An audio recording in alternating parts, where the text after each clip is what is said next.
Hey guys and gals, welcome back to another episode of Haunted Gaming. This week we take a look at a Pokemon creepypasta, because we haven't done one in a while, called Vermilion City Construction Project. So before we begin, I'm actually going to be reading this word for word this time. I'm actually going to switch between my usual summaries and the word for word to please everyone. And that's really it. So without ado, let's begin this creepypasta. Remember that old man on the construction site in Vermilion City? He and his faithful Machop were flattening ground for some mysterious construction project they had apparently been at it for years, right? But there's more to this tale. The story begins in Lavender Town. The Lavender Town chapter of Pokemon Red and Blue was short, but left a profound impact on the player. Team Rocket was at it again, stealing the skulls of the Cubones in the tower. Local celebrity Mr. Fuji attempted to stop them, but was easily subdued and taken hostage. You, the valiant hero, rescued Mr. Fuji and put an end to Team Rocket's nefarious plot. The story was juvenile, but there seemed to be so much more to it. Perhaps it's the music that played that sounded completely like fear. It lent an ambiance and an intensity not present elsewhere in the game. No wonder it's recalled with such vividness by those who grew up playing the game. But isn't it curious that for a town so dedicated to preserving the resting place of Pokemon, a mere 3 years later, the tower was replaced with a radio tower? Lavender Town had obviously changed the first time you traveled there in Gold and Silver. Aside from the visual changes, the music was now lighthearted and whimsical, entirely different in mood than the previous generation. But beneath that cheerful arrangement of music was the same haunting melody. Things were not as they appeared. You see, there was more to Team Rocket's involvement than you had imagined. Lavender Town, during the time of Red and Blue, was struggling. It was a town that had no gimmick, no draw. It lacked a Pokemon gym or anything else to attract a tourist. Fuchsia had a safari zone, Pewter had a museum, Cinnabar had a famous laboratory, etc. But all Lavender Town had was just a massive graveyard that was free to visit. Its feeble Pokemart paled in comparison to Celadon's department store, which was easily accessible through the underground path to the west. Lavender Town was easily the poorest town in Kanto.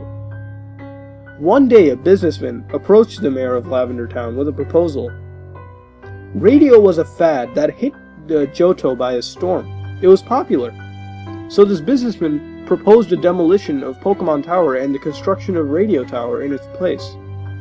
It would be entirely funded by the businessman's company, built at no cost to Lavender Town.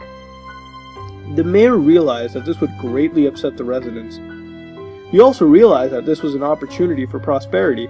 The town was desperate, and so he accepted, even with the condition that came with the businessman's plan. The condition was basically like this. The Cubones were indigenous to Lavender Tower. Their skulls were extremely valuable on the black market. So the businessman's condition was that his organization would be allowed to hunt Cubones, and therefore, by selling their skulls in the black market, the profits would be used to fund the construction of the new radio tower. So who was this businessman? Giovanni. Who was the mayor of Lavender Town? Mr. Fuji. Red was simply a pawn in this plot. He rescued Mr. Fuji in order to deflect the growing suspicion of his involvement with Team Rocket. And as Red left the town and continued his journey to be the Pokemon trainer he always wanted to be, Team Rocket quickly resumed their operations and began exterminating Cubones. The plan appears to be unconcerned with the souls of the resting Pokemon. But it was anything but. Giovanni was a very superstitious man. The takeover of the Sylph Company was done so that Team Rocket would be able to mass-produce Sylph Scalps, which would then be distributed to grunts involved with the Lavender Project. He also believed demolishing the tower would disrupt the spirits of the Pokemon inside, so he planned to construct a new tower. The bodies would be moved there before the demolition of this tower took place. He knew of a place that would be perfect for this new tower, an empty hill in Vermilion. Giovanni hired a small independent construction company to build the tower, so that people would not suspect Team Rocket's involvement. The old man's company used a Pokemon labor force, Machops. The construction was problematic. It suffered through a string of increasingly bizarre disasters. The funds that were originally allocated to the company were lost in a bank robbery, there were machine failures, as well as the deaths of several Machops.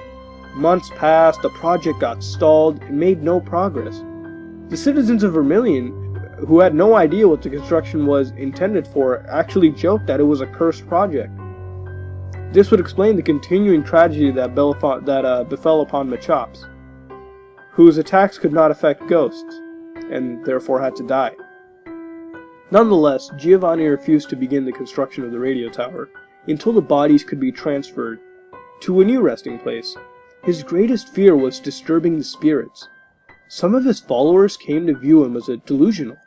He seemed to believe that the ghosts were trying to communicate with him, that he had in fact disturbed the spirits already, causing their activity in Vermilion. His defeat at the hands of Red, a 10-year-old boy, validated his apprehensions that he could no longer lead an organization that expected him to carry out a plan that he now feared the consequences of. He relinquished his power and disappeared. The new leaders of Team Rocket shared few of his superstitions and apprehensions. The tower was demolished the next day. Strangely, the old man that owned the Vermilion construction company died that same day. The construction site upon that hill remains in Vermilion City today. It's abandoned, a flat patch of earth, barren except for a few tombstones under which the deceased Machops lay. The only feature that resembles the planned Pokemon Tower that never was. People that visit feel an uneasiness. Some claim to hear a faint, very sad melody. Most avoid this place, but occasionally, a traveler from Johto will unknowingly stumble upon it. They claim to see an old man in a Machop, continuously stomping the ground, flat for an important construction project. So, no one's game was possessed, no one died, nothing happened, no one received a game from some old guy or a flea market or eBay or Amazon or whatever, Craigslist, I don't know. In fact, none of that happened.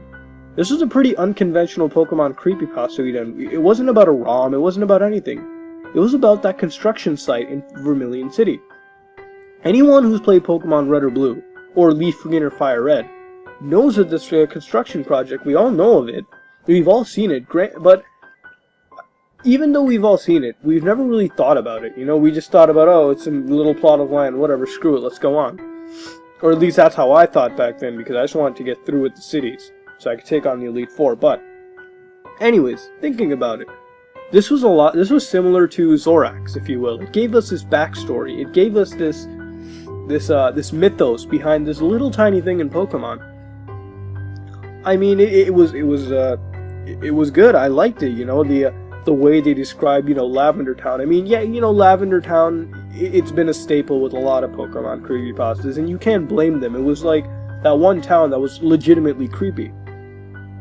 But the way they incorporated that in Vermilion City, it makes you think, is that real? Could it have happened? I haven't played Gold and Silver in a while. Not even the remakes, Heart Gold and Soul Silver, so I would actually not even know if they finished this building project. Whoever knows, feel free to write it in the comments below, tell us all. But it just, in my opinion, gives us mythos. I mean, this creepypasta may not be, like, demonically scary, okay?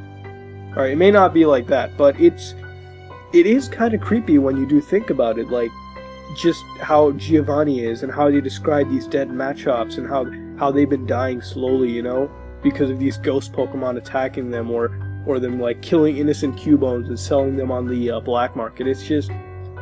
It's creepy when you think about it, and you get these images in your head. I mean, that's all I really gotta, really say about this creepypasta. It was short, but it was good. It was like Zorax. I wish there were more of these, like, we've looked at a lot of ROM-based, Pokemon creepypastas where some player gets a ROM and it's all glitched up, and it turns out to, like, hunt them in real life, kill them or something, or I don't know what it does, like, tries to prove a meaning. We haven't really got many of these where it deals with, where it takes ordinary things in Pokemon that we don't even look at and puts a mythos into them. And I'm pretty sure in Pokemon there's a lot more things than this construction project that we all could talk about. Maybe we could just stream about it, like just talk about all these things in Pokemon. I don't know. That's really all I gotta say, I think it was refreshing. It was a lot better than the ones we did, the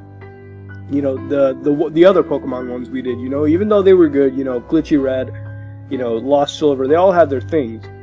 But at the end of the day, I mean, like, they're all based on ROM hacks, and, you know, sometimes they all deal with, you know, hurting the player in some way or trying to leave a message. But this was interesting, and again, it was like Zorax, and I wish we could see more of these. So yeah, that's really all I gotta say. Leave a rating down in the comments below about how you guys think about it. And tell us what you would have done to make it better than it is already.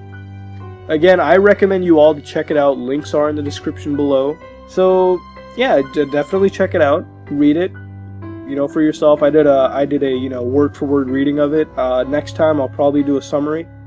I'm not going to be sure about it, but yeah, that's really all I gotta say. So, you know, links are in the description. If you like what you saw, like, comment, subscribe. This is me, Mutahar from Some Ordinary Gamers, and I'm out.